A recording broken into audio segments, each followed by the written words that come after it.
السلام عليكم ورحمة الله وبركاته. نحمده ونصلي على رسوله الكريم. أما بعد فأعوذ بالله من الشيطان الرجيم. بسم الله الرحمن الرحيم. لقد كان لكم في رسول الله أسوة حسنة لمن كان يرجو الله واليوم الآخر وذكر الله كثيرا. وقال رسول الله صلى الله عليه وسلم: من أحدث في أمرنا هذا ما ليس منه فهو رد، أو كما قال عليه الصلاة والسلام. দারুল উলুম মনোয়ারা কওমি মাদ্রাসার সাপ্তাহিক বক্তৃতা সেমিনারে সম্মানিত সভাপতি, সুদক্ষ পরিচালক ও আমার সামনে উপস্থিত বাংলার দূর দূরান্ত থেকে আসা প্রিয় ছাত্র ভাইয়েরা, সকলকে জানাই আমার অন্তরের অন্তঃস্থল থেকে আন্তরিক শুভেচ্ছা ও অভিনন্দন। প্রিয় উপস্থিতি, আমাকে কর্তৃপক্ষ থেকে যে বিষয় নির্ধারণ করে দেওয়া হয়েছে তা হচ্ছে বিদআতের আরেক নাম ঈদ এ মিলাদুন নবী। আমি এই বিষয়ে কিছু আলোচনা করার চেষ্টা করব ইনশাআল্লাহ। প্রিয় উপস্থিতি, আজ রবিউল আউয়াল মাসের 15 তারিখ। হিজরি সনের মধ্যে রবিউল আউয়াল মাস একটি গুরুত্বপূর্ণ মাস, কারণ এই মাসে রাসূল আরবি সাল্লাল্লাহু আলাইহি ওয়াসাল্লাম দুনিয়ায় আগমন করেছেন এবং এই মাসে তিনি মৃত্যুবরণ করেছেন এবং এই মাসে তিনি মক্কা থেকে মদিনায় হিজরত করেছেন। তাই এই মাসের গুরুত্ব অপরিসীম। তবে আমাদের সমাজে এই মাসটিকে যেভাবে পালিত হয়, শরীয়তে তার কোনো ভিত্তি নেই। প্রতি বছর রবিউল আউয়াল মাস আসতেই আমাদের সমাজে, দেশে, বিশেষ করে আমাদের উপমহাদেশে রীতিমতো একটি উৎসবের আকার ধারণ করে। দেশব্যাপী মিলাদুন নবী নামে বিশাল বড় মিলাদ মাহফিলের আয়োজন করে। প্রিয় শিক্ষার্থী বন্ধুগণ, প্রথমে আমাদেরকে মিলাদ সম্পর্কে জানতে হবে। মিলাদ অর্থ কি? মিলাদ অর্থ হচ্ছে জন্ম, জন্মকাল, জন্ম তারিখ। আর মিলাদ মাহফিল শব্দের অর্থ বোঝায় রাসূল সাল্লাল্লাহু আলাইহি ওয়াসাল্লামের জন্ম বৃত্তান্ত নিয়ে আলোচনা মজলিস। তবে আমাদের দেশে মিলাদ মাহফিল সম্পর্কে সাধারণত বোঝায় ওইসব অনুষ্ঠান যেখানে রাসূল সাল্লাল্লাহু আলাইহি ওয়াসাল্লামের প্রশংসামূলক বিভিন্ন কসিদা পাঠ করা হয় ও সমস্যার দুরূদ পাঠ করা হয়। আবার কোথাও রাসূলের দুরূদ পাঠ করার সময় রাসূল মজলিসে হাজির নাজির হয়ে যান, এই বিশ্বাসে কিয়াম করা হয়। আবার কোথাও 63 কেজি কেক বানিয়ে জন্মদিনের উৎসব পালন করা হয়। যদি এসব করা হয়, সেখানে রাসূলের জন্ম বৃত্তান্ত নিয়ে আলোচনা করা হোক বা না হোক, সেটাকে তারা মিলাদ মাহফিল মনে করে। আর যদি এসব না হয়, তথা তাওয়ালুদ পাঠ না হয়, যদি সমস্যার দুরূদ পাঠ না হয়, যদি কিয়াম না হয়, সেখানে যতই রাসূলের জন্ম বৃত্তান্ত নিয়ে আলোচনা করা হোক না কেন, সেটাকে তারা মিলাদ মাহফিল মনে করে না। তাই প্রচলিত মিলাদ মাহফিল আর সত্যিকার পারিবারিক মিলাদ মাহফিল তথা রাসূলের জন্ম বৃত্তান্ত নিয়ে আলোচনা মজলিস আমাদের সমাজে দুটি ভিন্ন ভিন্ন আকার ধারণ করেছে। প্রিয় উপস্থিতি, অতএব আমাদের উভয় শ্রেণীর মিলাদের হুকুম সম্পর্কে জানতে হবে। আর তা হলো রাসূল সাল্লাল্লাহু আলাইহি ওয়াসাল্লামের বরকতময় জন্ম বৃত্তান্ত নিয়ে আলোচনা করা মুস্তাহাব। আর আমাদের সমাজে প্রচলিত মিলাদ মাহফিল শরীয়তের দৃষ্টিতে বিদআত, কারণ রাসূলুল্লাহ সাল্লাল্লাহু আলাইহি ওয়াসাল্লাম বলেন, মান আহদাতা ফি আমরিনা মা লাইসা মিনহু ফাহুয়া রাদ্দুন। যদি আমাদের এই দিনে কেউ কোনো নতুন বিষয় উদ্ভাবন করে, তবে তা প্রত্যাখ্যাত হবে। আর এই ঈদে মিলাদুন নবী নতুন আবিষ্কৃত বিষয়।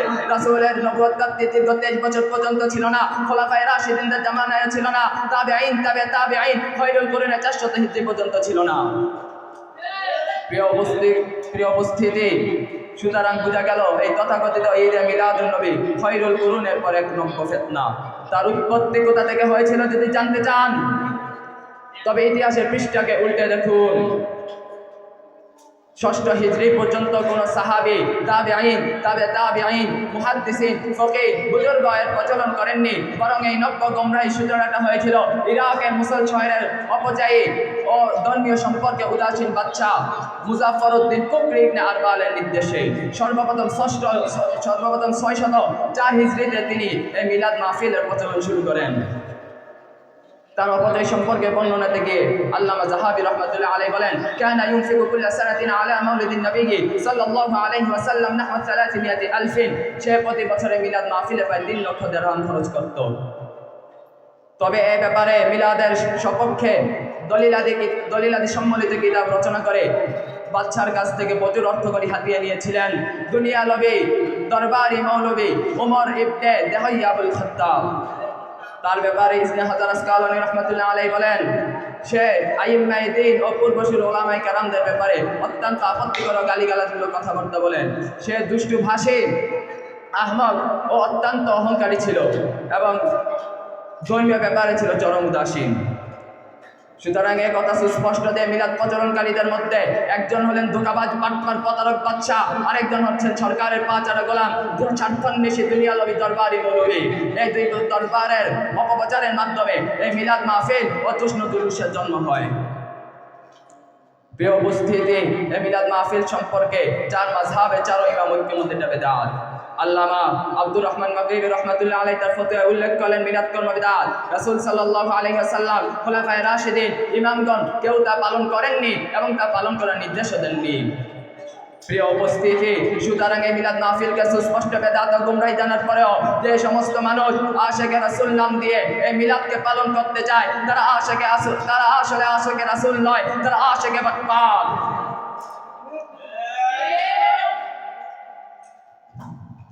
তারা আশিকে সুন্নি, আশিকে জিলাফি, আশিকে রাসূল তাকে বলা হয় যার মধ্যে রাসূল সাল্লাল্লাহু আলাইহি ওয়াসাল্লাম পরিপূর্ণ সুন্নাত থাকে। আর তাদের সুন্নতের যে অবস্থা, না আছে চুল দাড়ি, মাথায় টুপি, পরনে লুঙ্গি, না আছে নামাজ রোজার খবর, না আছে পাক না পাকের বাস বিচার, গাঁজা খেয়ে টাল হয়ে ঘুরে বানরের লেঞ্জার মতো চুটলা বাঁধা চুল নিয়ে খেলা করে। আরে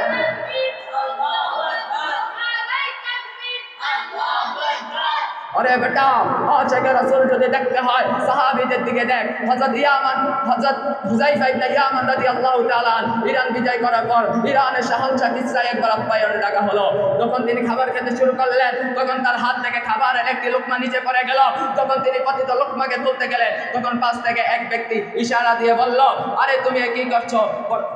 সমকালীন পৃথিবীর পরাশক্তি কিসরার দরবার, যদি এই দরবারে তুমি পতিত লোকমাকে তুলে খাও তাহলে তারা তোমাকে তাচ্ছিল্যের দৃষ্টিতে দেখবে, তারা মনে করবে তোমরা খুবই নিম্ন শ্রেণীর মানুষ। উত্তরে হযরত হুযায়ফা রাদিয়াল্লাহু তাআলা যা বললেন তার স্বর্ণাক্ষরে লেখা রাখার যোগ্য। তিনি বলেন, আতরুকু সুন্নাত হাবিবি লিহাউলাইল হুমাকা, আরে আমি এই বেকুবদের কারণে আমার রাসূলের সুন্নতকে ছেড়ে দেব? চাই তারা আমাকে তিরস্কার করুক কিংবা মূল্যায়ন, চাই তারা আমার সম্মান করুক কিংবা অপরাধ, চাই তারা আমাকে ভালো মনে করুক কিংবা মন্দ, আমি আমার রাসূলের সুন্নতকে কোনোভাবেই ছাড়তে পারবো না। উহুদের ময়দান হযরত আবু দুজানা রাদিয়াল্লাহু তাআলা যখন দেখলেন রাসূলের প্রতি বৃষ্টির ন্যায় তীর বর্ষিত হচ্ছে, তখন তিনি তীরের সামনে নিজের বুক টান করে দাঁড়িয়ে রাসূল সাল্লাল্লাহু আলাইহি সাল্লামের ঢাল বনে গিয়েছিলেন।